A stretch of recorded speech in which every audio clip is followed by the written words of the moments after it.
Welcome to business opportunity YouTube channel. மக்களே, மாதங்கள் ஓடுகிறது, நாட்கள் பறக்கிறது. ஸோ இப்போ வரைக்கும் நம்மளுக்கு எந்த ஒரு ப்ராப்பரான அப்டேட்டும் கம்பெனி சைட்லேருந்து கிடைக்க மாட்டேங்குது. பட் கேஸ் ரன் ஆகிக்கிட்டு தான் இருக்குது. அந்தளவுக்கு டிரான்ஸ்பரன்சி நம்ம கேஸில் இருக்குது. ஸோ இப்போ நம்மளோட டார்கெட், இப்போ நம்ம 9th டிசம்பரில் இருக்கோம். இப்போ 13th டிசம்பர் அப்படின்ற இந்த ஒரு ஹியரிங் டேட்காக தான் வெயிட் பண்ணிக்கிட்டு இருக்கோம். இதில் தான் கம்பெனியோட டேரக்டர்ஸ் 71 டேரக்டர்ஸ் இருக்காங்க. ஸோ இவங்க 71மே டேரக்டர்ஸ் கிடையாது, அதர் உறுப்பினர்ஸும் அதில் இருக்காங்கன்ற மாதிரி சொல்கிறாங்க. 71 டேரக்டர் இல்லைன்ட்டு. ஸோ அதில் பெண்களும் இருக்காங்க.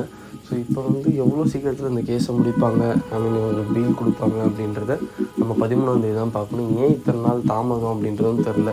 ஹியரிங் மேலே ஹியரிங்காக கொடுத்துக்கிட்டே இருக்காங்க. சீக்கிரத்துலேயே இந்த கேஸை இந்த பெயிலை அவங்க கவர்மெண்ட் அதாவது இந்த கோர்ட் சீக்கிரத்துலேயே இந்த பெயிலை கிராண்ட் செய்யணும் அப்படின்றத தாழ்மையோடு நம்ம வேண்டிக் கொள்கிறோம். ஸோ சீக்கிரத்தில் நம்மளுக்கு ஒரு அப்டேட் கிடைக்கும்னு நம்புகிறேன். நம்மளோட சைலண்ட் எம்டி கொஞ்சம் சீக்கிரமே பேசினா கொஞ்சம் நல்லாயிருக்கும். அட்லீஸ்ட் இந்த அப்டேட்டாச்சும் கொடுக்கலாம். மக்கள்கிட்ட வாக்குறுதி கொடுக்கக்கூடாது அந்த மாதிரிலாம் தான் சொல்லியிருக்காங்க. வேறு இந்த போகி அதுக்கப்புறம் இல்லைன்னா வேறு ஒரு 2 நபர்கள் பேசினாங்க 1 மாதம் 2 மாதம் இடைவேளையில் நம்ம மைவித்திரியம் எம்டி ஃபோரம் சேனலில். அவங்கள விட்டு வேறு ஏதாச்சும் ஒரு மேலோட்டமாக ஒரு அப்டேட்டாச்சும் கொடுக்க வைக்கலாம் கம்பெனி. ஏன் நீ இப்படி இவ்வளோ ஒரு என்ன தலைமறைவாக இருக்காங்களா, இல்லைன்னா என்ன கதை அப்படின்றது அவங்க சொன்னால் தான் தெரியும். வாயவே திறக்காமல் இருந்தால் அப்படின்னு அர்த்தம். கம்பெனி சைட்லேருந்து யாராவது ஒருத்தவங்க பேசணுமா இல்லையா? ஸோ வாயை திறக்காமல் சைலண்ட்டாக அப்படியே உட்காந்துட்டு இருந்தா என்ன ஒரு இது? எத்தனை லட்சம் பேர் நம்பிக்கையோடு உட்காந்துட்ருக்காங்க. எந்த கேஸும் கொடுக்காமைக்கு, எந்த ஒரு போராட்டத்தில் ஈடுபடாமைக்கு, சரி நல்ல விஷயம் நடக்கும் எதாவது நியூஸ் சொல்லுவாங்க அப்படின்ட்டு உட்காந்துட்ருக்கோம். எதுவுமே பேசாமல் இருந்தால் என்ன அர்த்தம்? சைலண்ட் எம்டி அவர்களே, ஏதாவது கொஞ்சம் பேசுங்க. பேசினா தான் மக்களுக்கு ஒரு ஆறுதலாக இருக்கும்.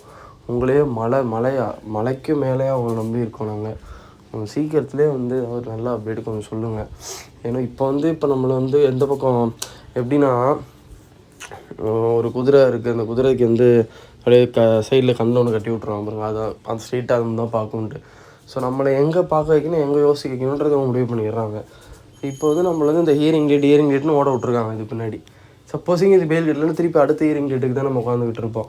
பெயில் கிடச்சாலும் என்ன, அடுத்து நாங்கள் ரிட்டர்ன் ஆஃப் ப்ராப்பர்ட்டி ஒரு ஹியரிங் போடுவோம் அப்படின்னு சொல்லிட்டு அதுக்கு திருப்பி ஓட விடுவாங்களா நம்மளை அப்படின்றதும் தெரில.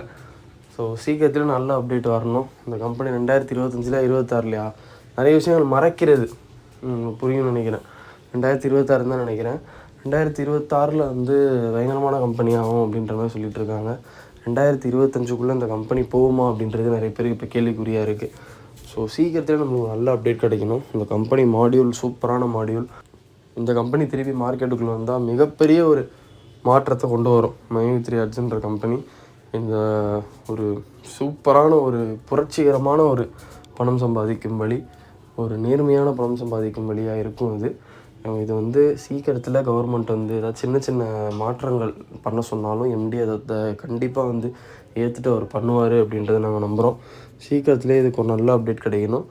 எம்டிசிலேருந்து ஒரு அப்டேட்டுக்காக தான் வெயிட் பண்ணிகிட்டு இருக்கோம். அந்த அப்டேட் மட்டும் கிடச்சிருச்சு அப்படின்னா தேவையில்லாமல் அங்கே பிரச்சனை நிறைய போயிட்டுருக்கு. எல்லாமே சால்வ் ஆகிறதுக்கு வாய்ப்பு இருக்குது. சீக்கிரத்தில் நல்ல அப்டேட்டோட சந்திக்கிற மக்களே.